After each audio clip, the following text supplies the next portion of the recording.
Shalom, mari bersama kita membuka Alkitab kita dalam Kisah Para Rasul pasal 27.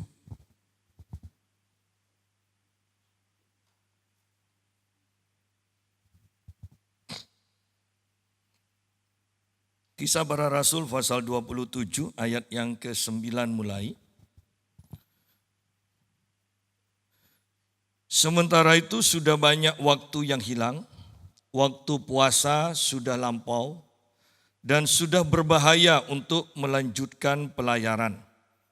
Sebab itu Paulus memperingatkan mereka, katanya, "Saudara-saudara, aku lihat bahwa pelayaran kita akan mendatangkan kesukaran-kesukaran dan kerugian besar.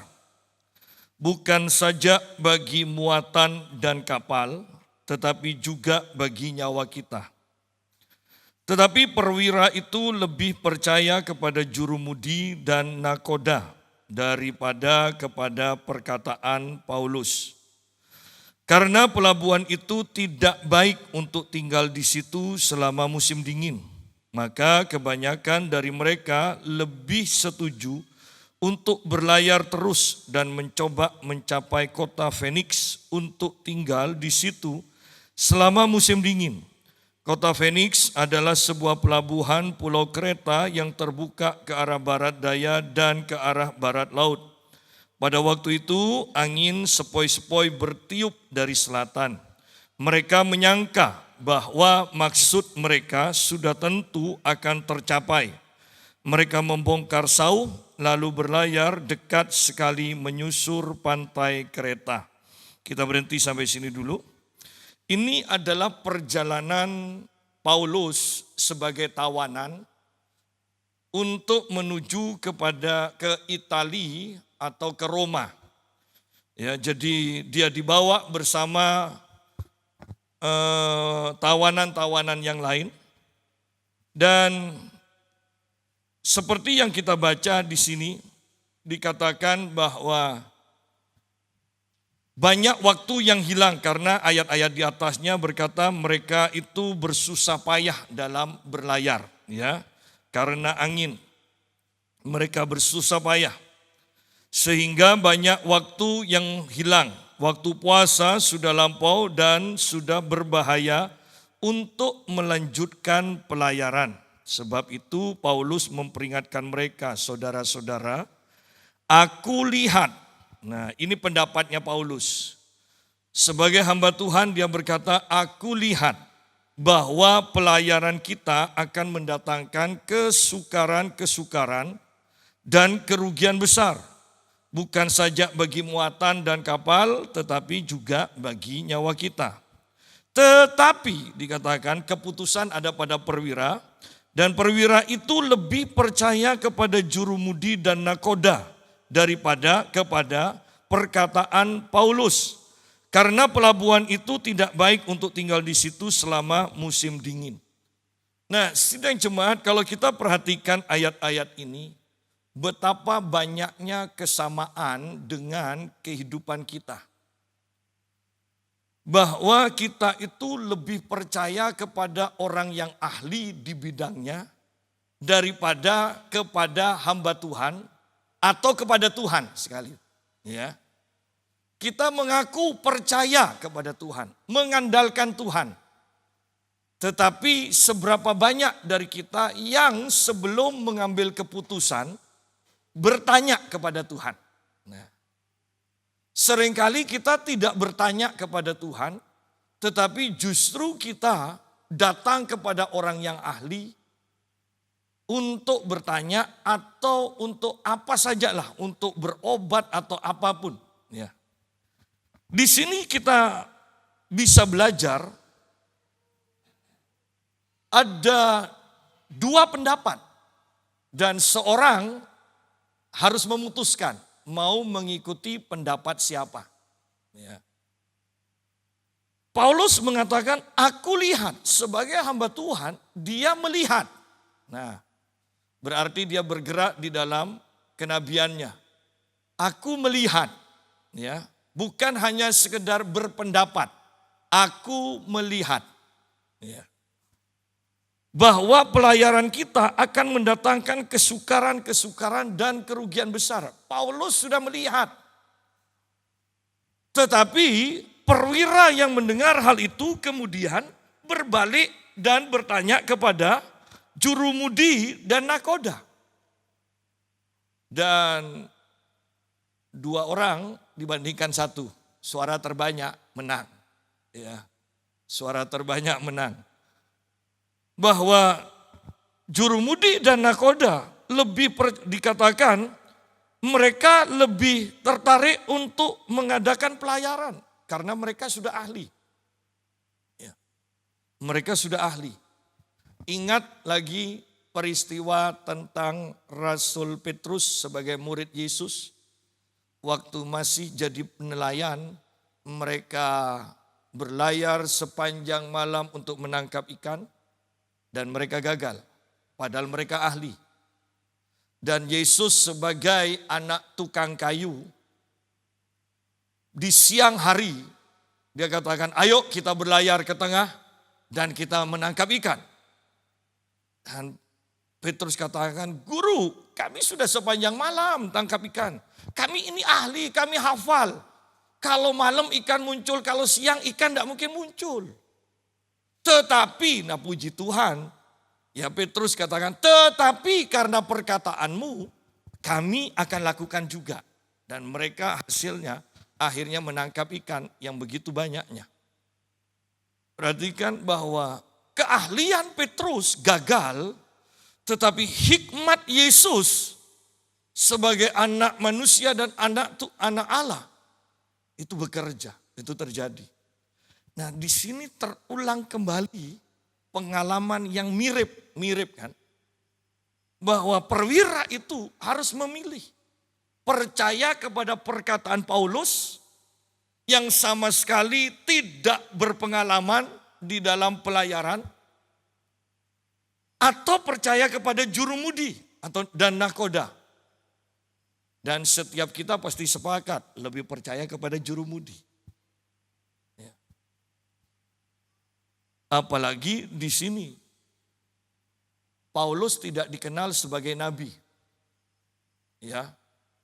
Kecuali mungkin kalau di sini ada Elia yang berkata, Elisa yang berkata, mereka percaya. Sudah teruji. Paulus bukan seorang nabi. Tetapi dia sudah melihat, dia mendapatkan Tuhan sudah perlihatkan kepada dia. Kalau berlayar ini kamu akan mengalami kesukaran. Kamu akan mengalami bahaya. Ya. Tetapi perwira itu lebih percaya kepada jurumudi dan nakoda dikatakan. Padahal risikonya luar biasa. Aku lihat bahwa pelayaran kita akan mendatangkan kesukaran-kesukaran dan kerugian besar. Sukar, rugi besar, dan bahkan bukan saja bagi muatan dan kapal tetapi juga nyawa kita. Resikonya Paulus sudah sampaikan. Aku lihat bahwa kita akan mengalami kerugian besar. Ya. Kesukaran-kesukaran, kerugian besar dan bahkan nyawa kita bisa hilang. Jurumudi nakoda berkata tidak, sudah aman. Aman. Bahkan kalau kita lihat di ayat yang ke-13 dikatakan, pada waktu itu angin sepoi-sepoi bertiup dari selatan. Nah, jurumudi, nakoda, keadaan alam. Ya, cuaca, angin sepoi-sepoi. Kan baik untuk pelayaran. Ada apa menunda? Ditambah lagi dikatakan sudah banyak waktu yang terbuang, yang hilang. Kenapa harus menunda waktu lagi? Sidang jemaat, bahwa dari cerita ini kita melihat bahwa tidak mudah untuk mengenal suara Tuhan, mengetahui rencana Tuhan dan mentaatinya. Lebih mudah kita mengandalkan apa yang kita lihat, lebih mudah kita mengandalkan pengalaman kita, lebih mudah kita mengandalkan apa yang kita rasakan. Di sini dikatakan ayat 12, Karena pelabuhan itu tidak baik untuk tinggal di situ selama musim dingin. Maka kebanyakan dari mereka lebih setuju untuk berlayar terus. Kebanyakan dari mereka dikatakan, berarti suara terbanyak menang. Ya. Untuk berlayar terus dan mencoba mencapai kota Phoenix untuk tinggal di situ selama musim dingin. Saya seringkali memberikan nasihat kepada orang-orang bahkan jemaat yang ingin pindah keluar kota. Apakah kehendak Tuhan? Seringkali mereka itu selalu mengatakan gajinya lebih besar. Ya, gajinya lebih besar dibandingkan tinggal di Pamekasan. Saya selalu memberi nasihat begini, bahwa kita ada dalam rencana Tuhan, ada di tempat yang tepat, bukan karena gaji kita bisa lebih besar atau lebih berhasil secara jasmani. Tetapi ukurannya apakah ketika kita ada di tempat itu, kerohanian kita bisa bertumbuh semakin kuat, semakin dewasa, atau justru kita semakin jauh dari Tuhan. Seharusnya itulah ukurannya. Dan banyak orang tidak mau mendengarkan nasihat saya. Selalu ukurannya adalah gaji yang lebih besar dibandingkan tinggal di Pamekasan. Dan saya tidak bisa memaksa. Karena kalau saya memaksa nanti ada prasangka lain. Iya, takut ditinggalkan jemaat, takut jemaatnya semakin sedikit. Ya kan? Jadi saya tidak pernah memaksa, ya sudah. Pokoknya ini pandangan saya, mau dilakukan silakan. Tidak, saya sudah lepas tanggung jawab. Saya sudah melakukan tugas saya, memberi nasihat. Ya. Nah, di sini pun sama. Dilihat di sini, karena pelabuhan itu tidak baik untuk tinggal di situ selama musim dingin. Tempat ini tidak baik, kita mau cepat-cepat berangkatlah. Supaya mendapatkan tempat yang baik. Sama kan? Tak enak di Pamekasan. Tidak bisa mengalami kemajuan. Tidak bisa mengalami keberhasilan. Padahal seharusnya iman kekristenan adalah semakin lama keinginan-keinginan duniawi kita semakin ditanggalkan. Keinginan-keinginan akan hal yang rohani itu semakin meningkat. Itu iman yang benar. Itu perjalanan iman yang benar. Kalau kita semakin banyak yang kita inginkan di dunia ini, maka kita tahu bahwa iman kita sedang disesatkan. Ya. Seharusnya keinginan kita semakin mengerucut dari keinginan yang banyak, itu semakin mengerucut seperti Daud berkata, bahwa hanya Tuhan saja yang aku inginkan. Semakin mengerucut. Tetapi bagaimana dengan kehidupan kekristenan? Kelihatannya kok semakin banyak. Ya kan? Ini kan yang bahaya. Nah, kita kembali kepada pembahasan kita. Pada waktu itu, angin sepoi-sepoi bertiup dari selatan. Mereka menyangka, nah, tidak pasti loh. Sedangkan Paulus katakan, aku melihat. Jurumudi dan nakoda itu berdasarkan pengalaman. Ya, pengalaman masa lalu. Mereka belum masuk kepada masa yang akan datang. Di mana masa yang akan datang, Paulus sudah melihat. Aku lihat perjalanan kita akan dipenuhi dengan kesukaran-kesukaran, bahkan kerugian yang besar, dan bahkan nyawa kita. Di masa yang akan datang, Paulus sudah melihat. Jurumudi punya pengalaman di masa lalu, tetapi dia tidak melihat apa yang ada di masa yang akan datang. Dan mereka semua, kecuali Paulus, hidup di dalam masa sekarang dan menyangka akan masa depannya. Ya. Hidup dalam masa sekarang dan menyangka apa yang akan terjadi. di masa depan. Pada waktu itu angin sepoi-sepoi bertiup dari selatan. Ini adalah masa sekarang. Paulus melihat masa depan. Orang-orang yang lain selain Paulus, mereka menyangka. Nah, hanya kira-kira, tebak-tebakan, tidak pasti. Mereka menyangka bahwa maksud mereka sudah tentu akan tercapai. Maksudnya sudah tentu akan tercapai, tetapi ini sangkaan. Berapa banyak orang yang invest ke tempat usaha tertentu dengan menyangka. Ya. Padahal sekarang kita tidak boleh mengandalkan menyangka. Zaman sekarang sepenuhnya kita harus mengandalkan Tuhan. Suara Tuhan. Firman Tuhan. Itu yang harus kita lakukan di akhir zaman ini. Mereka menyangka bahwa maksud mereka sudah tentu akan tercapai. Mereka membongkar Saul, lalu berlayar dekat sekali menyusur pantai Kreta. Tetapi lihat di sini, ayat 14. Tetapi tidak berapa lama kemudian, turunlah dari arah pulau itu angin badai yang disebut angin timur laut. Kapal itu dilandanya dan tidak tahan menghadapi angin halauan. Karena itu kami menyerah saja dan membiarkan kapal kami terombang-ambing. Lihat di sini. Apa yang mereka sangka akan berjalan lancar, di sini dikatakan bahkan tidak berjalan lama. Di sini dikatakan tetapi tidak berapa lama kemudian, berarti dalam waktu sebentar kan? Ya.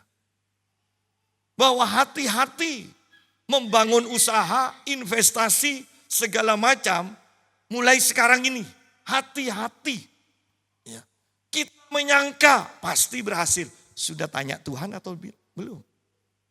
Ini berdasarkan sangkaan kita atau berdasarkan apa yang Tuhan perlihatkan kepada kita?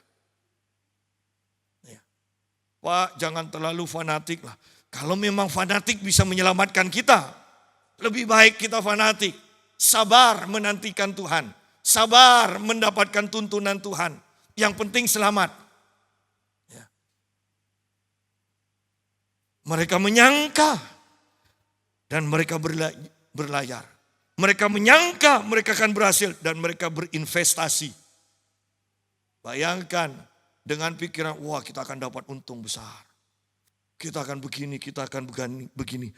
Tetapi tidak berapa lama kemudian. Ya, turunlah dari arah pulau itu angin badai. Awalnya angin sepoi-sepoi bertiup, enak. Santai.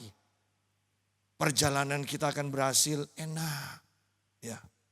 Tidak berapa lama kemudian angin sepoi-sepoi berganti dengan angin badai. Wah. Jadi betapa luar biasanya pengalaman ini. Biarlah pengalaman ini menjadi pelajaran bagi kita. Bahwa segala sesuatunya bisa tiba-tiba berubah. Ya, tiba-tiba berubah.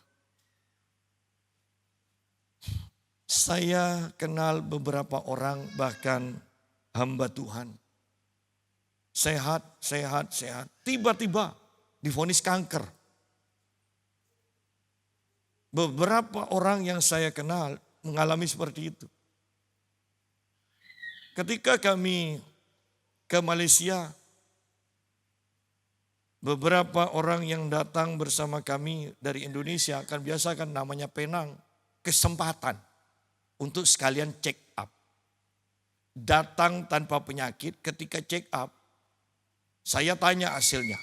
Bagaimana hasilnya? Kurang baik, Pastor. Ada yang kista, ya, ada yang perlemakan hati, ya. Mereka senang sudah keluar uang, dapat berita, jelek lagi. Ya kan? Saya sudah katakan, sudahlah. Kalau memang tidak ada keluhan, tidak usah check up. Ya, daripada ketika kita mendengar, kemudian tahu, ketika kita takut, maka itu akan menjadi semakin besar loh. Ketika kita takut, ya saya katakan. Tidak salah mengetahui kebenaran, tetapi yang saya mau tekankan adalah ini. Jangan takut ketika menerima hasilnya. Karena ketika kita takut, hasil yang negatif itu akan berkembang lebih besar. Jadi kalau takut lebih baik tidak usah check up. Apalagi kalau tidak punya uang. Sudah maksa, ya kan? Sudah maksa. Ternyata dapat kabar buruk lagi. Ya. Nah, lihat di sini dalam waktu sebentar angin sepoi-sepoi berubah menjadi angin badai. Bukankah sama kan keadaan sekarang itu kan seperti ini kan? Seperti yang firman Tuhan catat. Terjadi perubahan demi perubahan dalam sekejap. Kalau sudah seperti itu, bukankah lebih baik kita mengandalkan orang yang dekat dengan Tuhan atau mengandalkan Tuhan? Karena hanya Tuhan yang mengetahui masa depan, atau orang yang dekat dengan Tuhan yang diberitahukan oleh Tuhan akan masa depan. Tetapi tidak berapa lama kemudian turunlah dari arah pulau itu angin badai yang disebut angin timur laut. Kapal itu dilandanya. Bagaimana kalau kita ubah ini? Rumah tangga kita dilanda. Kantor kita, perusahaan kita dilanda. Toko kita dilanda. Ya. Kesehatan kita dilanda. Kapal itu dilandanya dan tidak tahan menghadapi angin haluan. Karena itu kami menyerah saja. Nah, angin badai yang dihadapi kapal ini tidak bisa dengan kemudinya itu mengarahkan. Kalah kuat sama angin badainya. Ya. Sehingga dikatakan kami menyerah. Dan membiarkan kapal kami terombang-ambing. Sidang jemaat. Ketika badai menerpa kita. Puji Tuhan kalau kita kuat dan sudah mempersiapkan diri. Kalau kita tidak siap. Karena menyangka tidak akan ada badai. Ya kan? Ternyata badai datang, menyangka tubuh kita akan sehat, tetapi ternyata ada penyakit dadakan, menyangka ekonomi akan trennya semakin baik, tetapi ternyata ada krisis moneter. Lihat, kami menyerah karena tidak ada persiapan. Kami menyerah karena apa yang kami perkirakan ternyata salah. Kami menyerah. Berapa banyak orang yang sekarang ini sudah menyerah. Karena badai yang tiba-tiba. Karena perkiraan yang akhirnya kedapatan salah. Kami menyerah. Setelah menyerah, membiarkan kapal kami terombang-ambing. Terombang-ambing. Sudah, apa katanya? Kalau dapat bantuan dari pemerintah ya selamat, ya kan? Ya. Sudah apa katanya? Kalau mujizat Tuhan terjadi ya sembuh. Walaupun dengan sikap apa katanya tidak mungkin sembuh. Iya kan? Kalau sudah apa katanya? Karena iman itu bukan apa katanya. Ya. Iman adalah ada satu pegangan. Iman adalah aku melihat kata Paulus. Ini iman. Orang yang tidak berjalan dengan iman, aku melihat. Maka mereka yang mengandalkan perkiraan, yang mengandalkan keahlian, akhirnya menyerah dan terombang-ambing. Kemudian kami hanyut. Wow, menyerah, terombang-ambing, kemudian hanyut. Sudah mau kemana terserah, ya kan? Hancur-hancur kan gitu. Apakah itu yang dialami oleh beberapa orang atau banyak orang di akhir zaman ini? Kemudian kami hanyut sampai ke pantai sebuah pulau kecil. Ini bukan tempat yang dituju loh. ya. Bernama Kauda, dan di situ dengan susah payah kami dapat menguasai sekoci kapal itu. Dengan susah payah.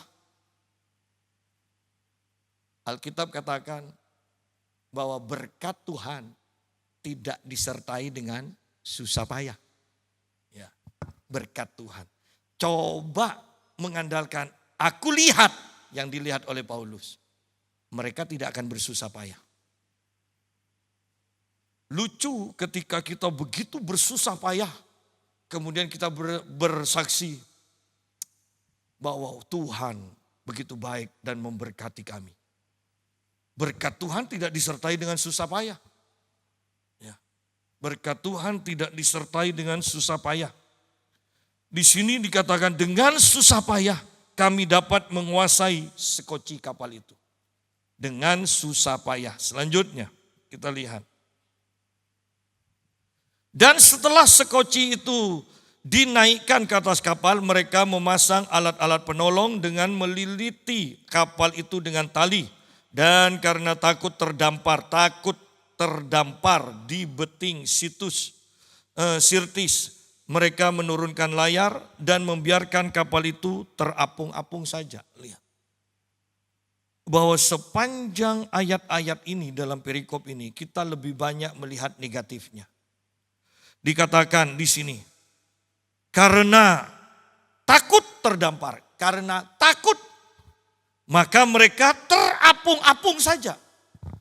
Mereka takut dan mereka terapung-apung. Mereka takut dan mereka tidak kemana-mana. Kitab Amsal kan berkata, pemalas. Itu berkata, di luar rumah ada harimau. Lebih baik jangan keluar, jangan bekerja, ada harimau. Ya kan? Pemalas selalu banyak alasan.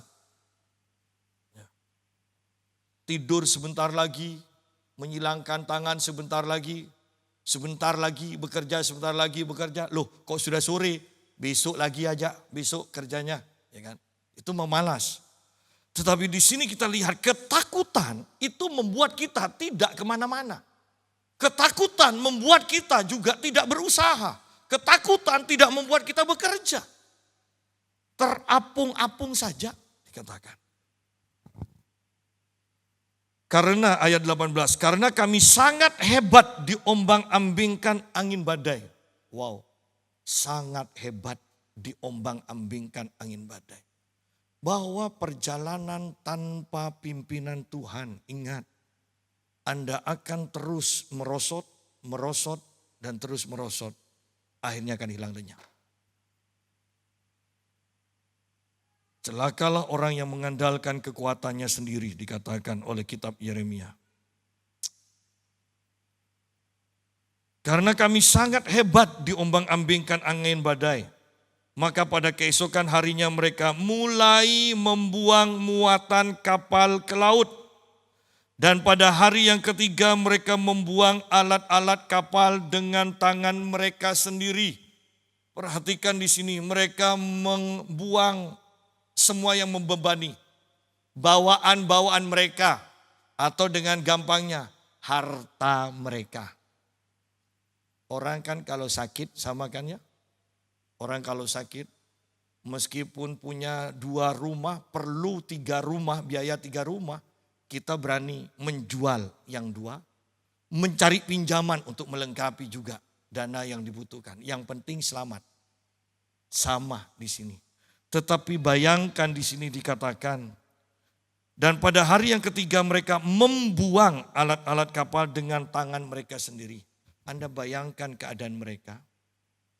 Harta kita mungkin yang sudah kita kumpulkan bertahun-tahun dan kita keluarkan dengan tidak ada kepastian bahwa kita akan selamat. Ini yang terjadi. Masalahnya hanya sepele kan? Mengandalkan apa yang dilihat oleh hamba Tuhan atau mengandalkan pengalaman jurumudi. Masalahnya hanya sepele, salah pilihan. Salah pilihan. Jangan berkata kalau seperti ini adalah kehendak Tuhan. Bukan. Kehendak Tuhan adalah apa yang dilihat Paulus.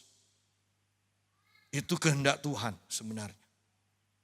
Tetapi kita sering memilih yang bukan kehendak Tuhan. Akibatnya kita kehilangan. Kemudian kita berkata, iblis yang mencuri. Bukan. Itu terjadi, iblis tidak bisa mencuri kalau kita taat kepada Tuhan.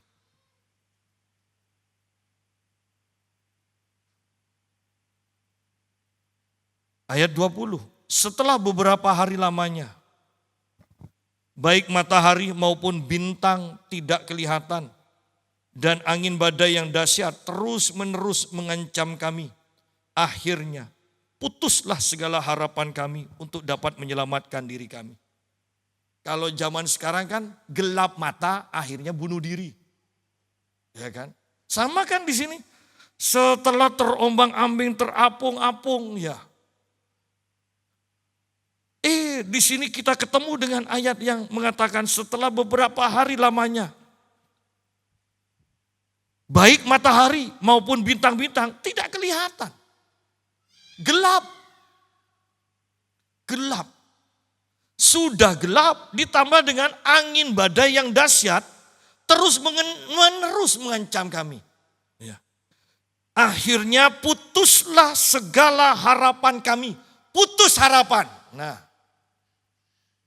dan kita melihat dan kita sudah bisa menduga bagaimana orang kalau sudah menderita, ya tidak ada harapan, gelap mata, apa yang akan terjadi selanjutnya.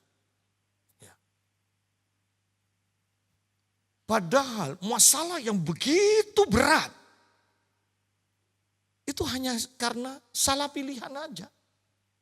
Ingat Musa berkata, Tuhan berkata kepada Musa, sampaikan kepada umatku, hari ini putuskan sendiri, apakah engkau akan memilih kehidupan dan berkat atau kematian dan kutuk. Putuskan, bukan Tuhan. Tetapi Tuhan berkata, tetapi aku menganjurkan, menghimbau, memberitahukan, pilihlah kehidupan dan berkat. Di sini sudah pilihan juga. Mengikuti apa yang dilihat Paulus atau pengalaman jurumudi. Pilihan yang salah. Ternyata dampaknya itu begitu beratnya. Bayangkan mereka terombang-ambing. Mereka harus membuang harta dengan sia-sia. Kan itu membuang harta dengan sia-sia. Supaya nyawanya terselamatkan. Setelah itu bumi menjadi gelap. Kita gelap mata. Dalam keadaan gelap pun ternyata badai tidak berhenti. Wow, betapa putus asanya. Ayat yang ke-21, dan karena mereka beberapa lamanya tidak makan. Wow, sudah tidak enak makan kan? Berarti sudah mendekati kalau sudah ada enak makan kan. Ya. Dan karena mereka beberapa lamanya tidak makan, berdirilah Paulus di tengah-tengah mereka dan berkata, saudara-saudara, jika sekiranya nasihatku dituruti. Lihat di sini Paulus katakan. Supaya kita jangan berlayar dari kereta, kita pasti terpelihara dari kesukaran dan kerugian ini. Ya. Lihat di sini bahwa banyak masalah yang kita hadapi sebenarnya karena kita tidak mencari Tuhan dan mendapatkan firman Tuhan dan mentaati firman Tuhan itu. Kita berjalan menurut kehendak kita sendiri. Aku ahli, aku pandai, aku punya dukungan dan sebagainya dan sebagainya.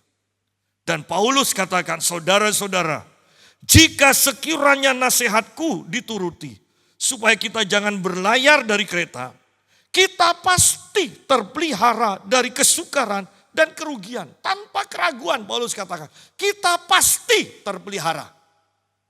Kalau kita mendapatkan rencana Tuhan, itu bukan kira-kira terjadi, tetapi pasti itu yang terjadi.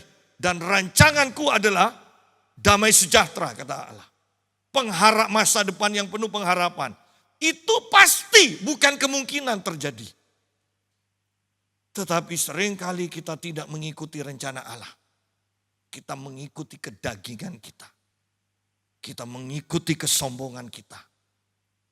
Ingat bahwa keadaan bisa berubah dalam sekejap. Ya. Keadaan bisa berubah dalam sekejap. Saya ingat seseorang yang beberapa kali mengundang saya dalam PD-nya. Saya diundang untuk melayani juga di rumahnya. Famili-familinya kumpul ketika dia ulang tahun. Dan satu orang familinya datang pada saya. Dia ahli hukum dan dia berkata begini. Coba lihat ini. Orang yang tidak punya uang. Orang ini tidak punya hutang sama sekali. Luar biasa. Luar biasa. Kemudian dalam rakerda saya bertemu dengan familinya. Dan dia katakan, Pak Yusa ingat si A. Oh ya Bu. Kenapa? Dukung doa ya. Dia itu terlilit hutang yang membuat dia sekarang tidak bisa ketawa. Selamanya dia tidak pernah punya hutang, sekarang dia terlilit hutang dan dia aset-asetnya sudah banyak dijual. Itu pun tidak bisa menyelesaikan. Terus bagaimana? Saya tanya. Dia sekarang masih tetap ibadah. Oh ibadah Pak. Tapi dia sudah ada ibadah di gereja A. Biasanya dia ibadah di GPPS. Ya. Sekarang dia sudah pindah. Saya klik. Pindahnya kemana? Dan dia sebutkan satu gereja. Saya tidak mau menghakimi terlalu masuk ke dalam. Tetapi apakah mungkin karena pilihan yang salah menyebabkan dia terus terpuruk? Ini harus jadi pembelajaran kan bagi kita kan. Dia terpuruk, bayangkan dari orang yang tidak punya hutang. Tiba-tiba berbalik sampai dia punya hutang yang begitu banyak. Aset-asetnya mulai dijual dan itu masih banyak yang belum terlunasi katanya. Dukung doa ya Pak. Apakah saya harus berkata seperti Paulus? Jika sekiranya nasihatku dituruti. Ya kan? Supaya kita jangan berlayar dari kereta. Kita pasti terpelihara dari kesukaran dan kerugian ini. Nasihat yang dari Tuhan harus kita perhatikan. Ya, harus kita perhatikan sungguh-sungguh. Tetapi puji Tuhan, perkataan Paulus tidak berhenti sampai di sana. Di sini dikatakan, tetapi sekarang juga dalam kesukaran ini, aku menasehatkan kamu. Nah, tadi awalnya dalam keadaan biasa-biasa saja, sekarang dalam kesukaran. Aku menasehatkan kamu supaya kamu tetap bertabah hati. Ya. Bertabah hati. Jangan putus harapan. Tabah. Sebab tidak seorang pun di antara kamu yang akan binasa kecuali kapal ini. Wow. Dalam keadaan yang sudah jelas pasti binasa, perkataan Paulus memberikan kepastian, memberikan pengharapan. Hanya kapal ini yang akan binasa, akan hancur. Tetapi kita semua akan selamat. Wow. Kan luar biasa itu. Jurumudi tidak berani sekarang memberikan kepastian kita akan selamat. Nakoda tidak berani sekarang memberikan kepastian kita semua pasti selamat. Tidak berani, hanya Paulus. Kenapa Paulus berani mengatakan? Lihat di sini selanjutnya, ayat 23. Karena tadi malam seorang malaikat dari Allah, yaitu dari Allah yang aku sembah sebagai miliknya, berdiri di sisiku. Dan ia berkata, jangan takut Paulus, engkau harus menghadap Kaisar.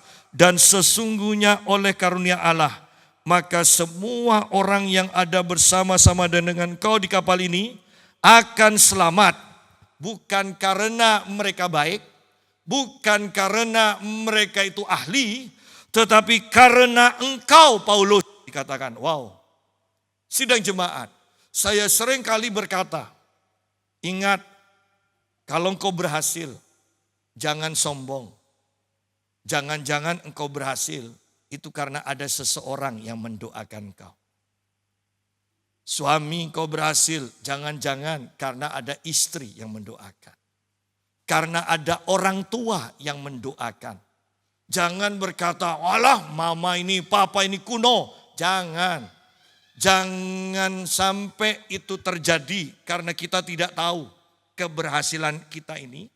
Apakah murni karena kita diberkati Tuhan dan kita ahli di bidang kita. Atau karena ada orang yang mendoakan kita. Lihat di sini bahwa orang-orang di atas kapal ini, mereka diselamatkan pada akhirnya. Bukan karena mereka baik. Bukan karena mereka ahli pelayaran. Bukan karena mereka bekerja sama. Tetapi karena Paulus. Karena Paulus.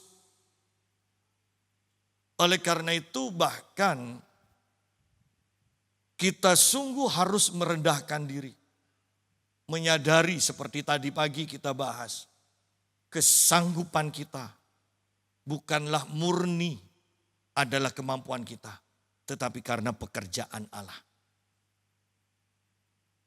Alkitab berkata, bukan oleh kuat gagah, tetapi karena roh Tuhan. Di sini mereka diselamatkan karena Paulus. Dan ayo kita perhatikan di sini bahwa ada pelayanan malaikat yang sering kali kita lupakan.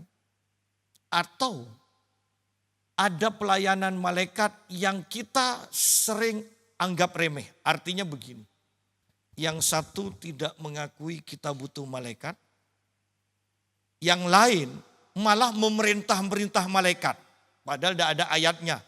Kita boleh memerintah malaikat itu tidak ada ayatnya. Tetapi banyak hamba Tuhan, gereja-gereja yang ngeroh, itu. Aku menggerakkan malaikat perang. Siapa kamu? Malaikat itu hanya tunduk pada perintah Tuhan. Lihat di sini pengakuan dari Paulus. Dan di sini ayat 23, karena tadi malam seorang malaikat dari Allah, yaitu dari Allah yang aku sembah sebagai miliknya, berdiri di sisiku.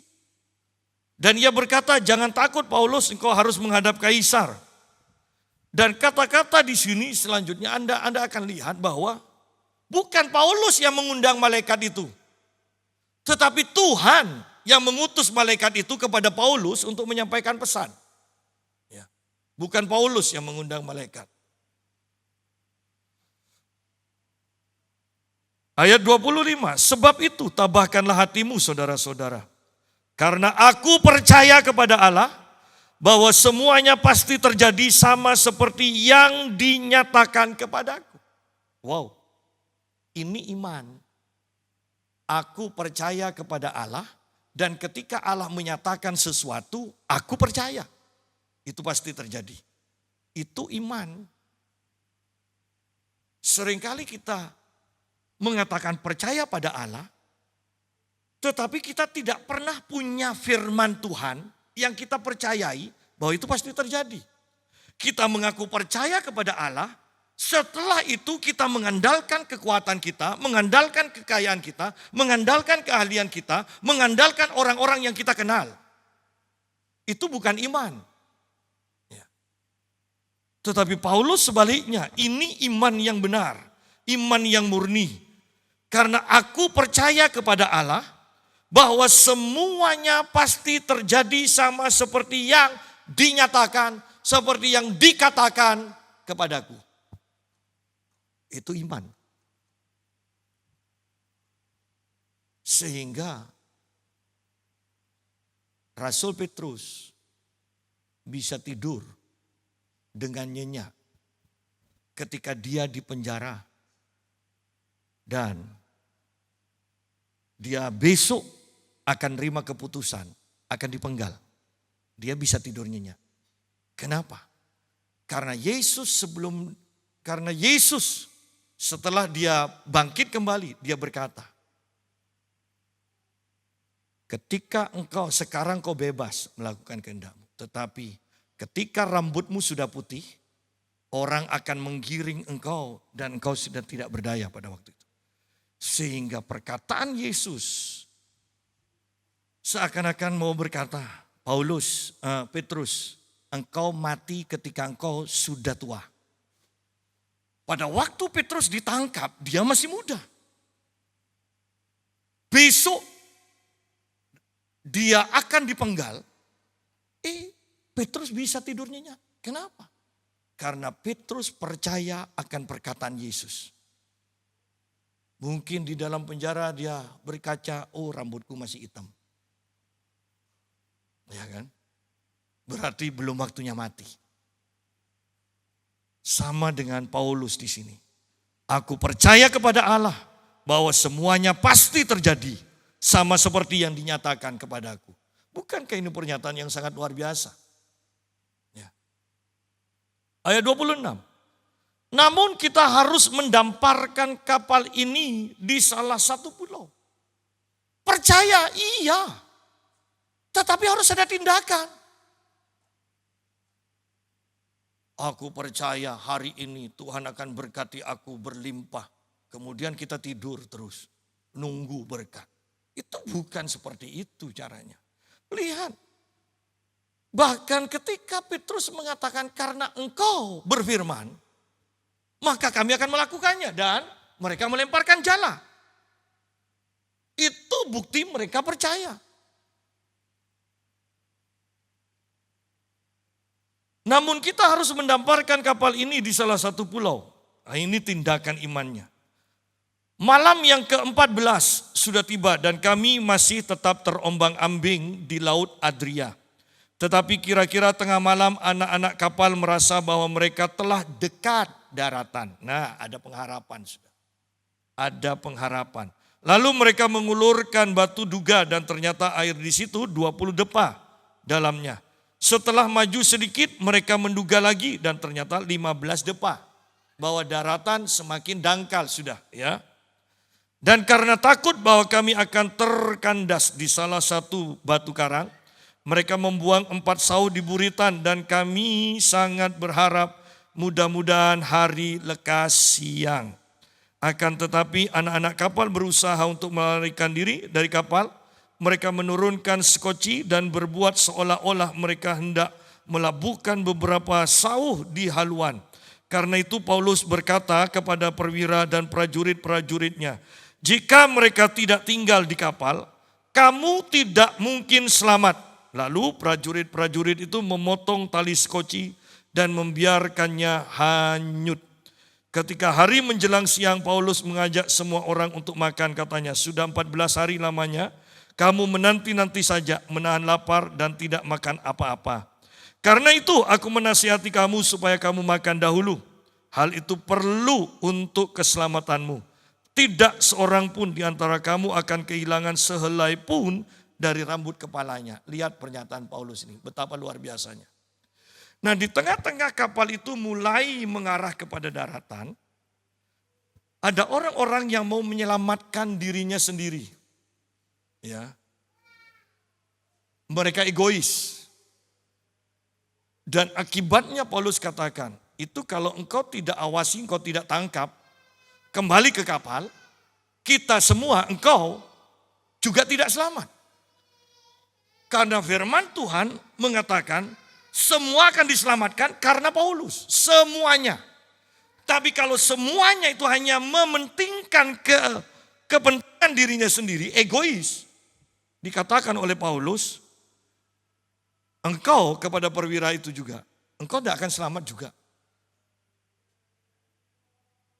Bahwa Allah ingin menyelamatkan semua, tetapi kita juga harus bersatu. Jangan egois. Jangan yang penting aku selamat, biarkan orang lain. Itu celaka, mati dan sebagainya. Bukan seperti itu sikap orang beriman.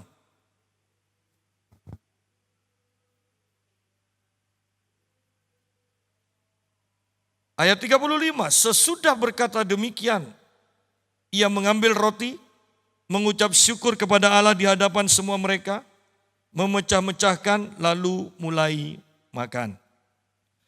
Maka kuatlah hati semua orang itu dan mereka pun makan juga. Sekarang Paulus yang jadi pimpinan kan? Ya. Sekarang Paulus yang menjadi pimpinan.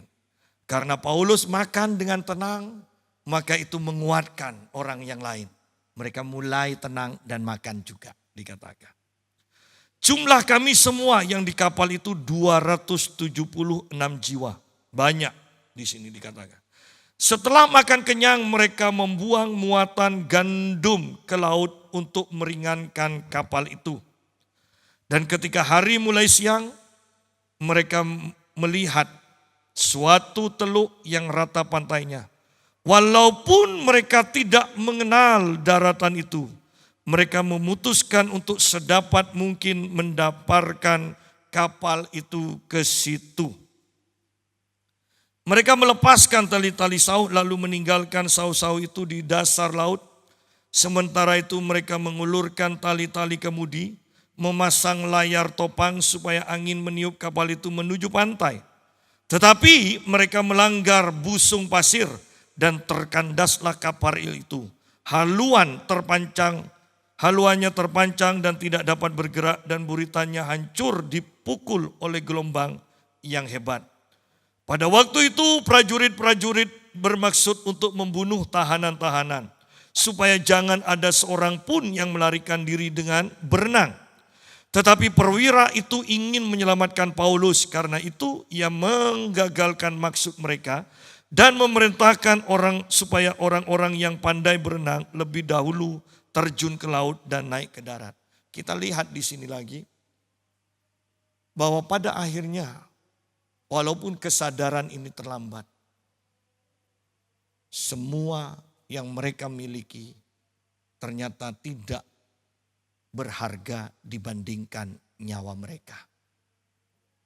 Yang tersisa pun mereka buang untuk meringankan kapal dikatakan. Artinya lihat bahwa nyawa, jiwa itu lebih penting dari semuanya. Seringkali kesadaran ini datangnya terlambat. Ketika kita sekarat, baru kita sadar. Tahu gitu aku udah kerja mati-matian dulu. Ya kan? Datangnya terlambat. Setelah sekarat baru sadar bahwa yang dikumpulkan semuanya tidak seberguna nyawanya. Ya. Pada akhirnya kita lihat bahwa kembali di sini ditekankan orang-orang itu tawanan-tawanan. Seharusnya para prajurit itu harus bunuh mereka supaya tidak melarikan diri. Kalau mereka melarikan diri, tanggung jawab dari perwira dan prajurit ini kepada kaisar, hukumannya kan luar biasa. Tetapi karena Paulus kembali, orang-orang yang tidak setia itu, orang-orang yang mau menyelamatkan dirinya sendiri, diselamatkan karena Paulus. Jadi saya tekankan, ingat, engkau mungkin masih bertahan sampai sekarang. Karena ada orang yang mendoakan engkau. Karena ada seseorang di hadapan Allah. Yang berkenan di hadapan Allah. Dan itu mempengaruhi orang-orang yang punya hubungan dengan orang tersebut. Ya, jangan sombong. Dan supaya orang-orang lain menyusul dengan mempergunakan papan atau pecahan-pecahan kapal. Perhatikan ayat ini. Demikianlah mereka semua selamat naik ke laut. Perkataan seorang hamba Tuhan, Paulus, tergenapi dengan kalimat ini. Demikianlah mereka semua selamat naik ke darat. Sidang jemaat, betapa pentingnya kita mendengar suara yang benar dan memilih untuk mengikuti suara yang benar itu, supaya kita tidak kehilangan apa yang kita miliki. Supaya nyawa kita selamat. Bahkan lebih daripada itu seharusnya supaya masa depan kita cerah. Penuh dengan pengharapan. Mengalami damai sejahtera Allah. Itu rencana Allah. Jangan hanya mengikuti kedagingan.